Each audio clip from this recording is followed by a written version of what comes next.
எந்த கோவில்ல இந்த மாதிரி ஒரு விஷயம் நடந்ததே இல்ல. இந்த செய்தி உண்மைதானா சார்? இல்லை என்ன இதெல்லாம் உன் ஏற்பாடா? இல்லப்பா, நமக்கு அம்புட்டு செல்வாக்கெல்லாம் கிடையாது. இவங்க உடனடியா உன்னை பஞ்சாயத்து ஆபீஸ்ல பார்க்கணும்னு சொன்னாங்க. நான் சொன்னேன் சண்முகம் முதல்ல கிளினிக் தான் வரும், அப்படி நீங்க எல்லாருமே இங்க வந்துருங்கன்னு சொன்னேன். இது மட்டும் தான் நம்ம வேலை. சார் நீங்க உடனே இன்டர்வியூ கொடுக்கணும் சார், ப்ளீஸ் சார். மேடம் நீங்களும் பேட்டி கொடுங்க மேடம். ப்ளீஸ் கொஞ்சம் பொறுமையா இருங்க. நாங்க என்ன அவ்வளவு பெரிய சாதனை பண்ணிட்டோமா? இப்ப எதுக்காக பேட்டி அது இதுன்னு? நிச்சயம் பெரிய சாதனை தான் மேடம். எந்த ஊர்லயும் கேள்விப்படாதது மேடம். இல்ல இதெல்லாம் எனக்கு பழக்கம் இல்ல, இதுக்கெல்லாம் சரிப்பட்டு வர மாட்டேன். நீயே பேசி சமாளிச்சுட்டு. சரி ஓகே, எல்லாத்தையும் நான் பாத்துக்கிறேன், நீ கொஞ்சம் பொறுமையா இரு. மேடம் முதல்ல உங்க 2 பேரும் இன்ட்ரோ பண்ணீங்க மேடம். வணக்கம், என்னோட பேரு பரணி, பரணி சண்முகம். இவர் என்னோட ஹஸ்பண்ட், பேரு சண்முகம்.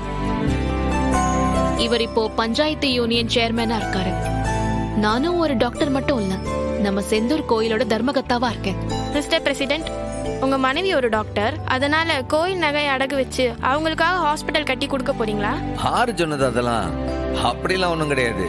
பாருங்க, கட்ட போற ஆஸ்பத்திரி இருக்க அது கோயிலோட சொத்து.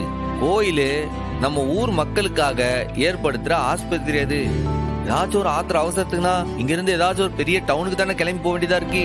நம்ம ஊர்ல அந்த மாதிரி ஒரு ஃபெசிலிட்டி இல்லையே. அதனால ஊர் மக்கள் ஜாதிபத பேதம் இல்லாம எல்லாரும் வந்து பயனடையறதுக்காக கட்டப்படுற ஒரு ஆஸ்பத்திரி. என்ன இருந்தாலும் உங்க மனைவி டாக்டர் தானே, அதனால தானே இந்த திட்டத்தை ஆரம்பிச்சிருக்கீங்க. அப்ப உங்க மனைவிக்கு ஹாஸ்பிட்டல் கட்டுற மாதிரி தானே அர்த்தம். நீங்க சொல்றது பாதி கரெக்ட், ஆனா முழுசும் கரெக்ட் கிடையாது. இந்த திட்டத்தை அவங்க என் மனைவி டாக்டர்ன்றதுனால தான் ஆரம்பிக்குதான். ஆனா அதோடைய நிர்வாகத்தை கோயில் குழு தானே பார்க்க போகுது. இது சேவைக்காக நடத்தப்பட போற ஒரு ஆஸ்பத்திரி. அதுல ஒரு சின்னதா ஒரு சம்பளத்தை வாங்கிக்கிட்டு இவங்களும் அதுல ஒரு ஊழியரா தான் இருக்க போதாவ. அத புரிஞ்சுக்கிடுங்க. இத வேற ஏதோ ஒரு டாக்டர் கிட்ட போய் கொஞ்சமா சம்பளம் கொடுத்து சேவைக்காக நாங்க ஒரு ஆஸ்பத்திரி நடத்துறோம், வந்து வேலை செய்யுங்கன்னு சொன்னா ஏத்துக்கிடுவாங்களா? அது எப்படி சார்? அதுக்காகவா கஷ்டப்பட்டு டாக்டர் படிச்சாங்க? எல்லா டாக்டருமே சம்பளம் வாங்குறதுக்காகவும் சம்பாதிக்கிறதுக்காகவும் டாக்டர் தொழிலுக்கு வராவ.